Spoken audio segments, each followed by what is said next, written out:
Judicial commission पारां Islamabad high court जे जजिस जी बदली जी मंज़ूरी ॾिनी वई आहे। जस्टिस मोहसिन अख्तर कियानी जे लाहौर हाई कोर्ट बदली अक्सर सां मंज़ूर कई वई आहे। ज़िक्र कयो पिया नाज़रीन, कमीशन जस्टिस बाबर सत्तार खे पेशावर हाई कोर्ट बदली करण जी मंज़ूरी ॾिनी। जस्टिस सुमन रिफ़त इम्तियाज़ जी सिंध हाई कोर्ट बदली जी मंज़ूरी ॾिनी वई। इन खां अलावा जस्टिस अरबाब ताहिर ऐं जस्टिस ख़ादिम हुसैन सूमरो जी बदिलियुनि बाबति तजवीज़ूं वापसि वरितियूं वयूं आहिनि। ब्रेकिंग न्यूज़ चेक में नाज़रीन, जुडिशियल कमीशन पारां इस्लामाबाद हाई कोर्ट जे जजिस जी बदली जी मंज़ूरी ॾिनी वई आहे। जस्टिस मोहसिन अख्तर कियानी जी लाहौर हाई कोर्ट बदली अक्सर सां मंज़ूर कई वई। कमीशन जस्टिस बाबर सत्तार खे पेशावर हाई कोर्ट बदली करण जी मंज़ूरी ॾिनी आहे।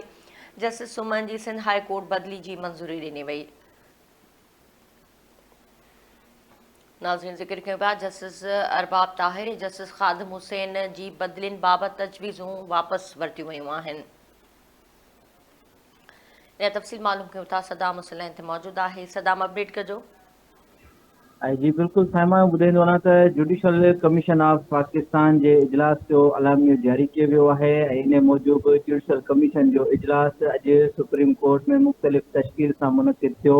इजलास में इस्लामाबाद हाई कोर्ट जे जजिस जे तबादलनि बाबति तजवीज़ुनि ते गौर कयो वियो।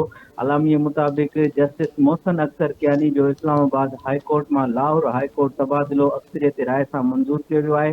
ॿिए तरफ़ जस्टिस बाबर सत्तार जो इस्लामाबाद हाई कोर्ट मां पेशावर हाई कोर्ट तबादलो बि अक्सरियत सां मंज़ूर कयो वियो आहे। जस्टिस सुमन रिफ़त इम्तियाज़ जो इस्लामाबाद हाई कोर्ट मां सिंध हाई कोर्ट तबादलो पिणु अक्सरियत राय सां मंज़ूर कयो वियो आहे। अलामी में चयो वियो आहे त जस्टिस अरबाब ताहिर ऐं जस्टिस ख़ादिम हुसैन सूमरे जे तबादलनि बाबति तजवीज़ूं वापसि वरितियूं वयूं आहिनि।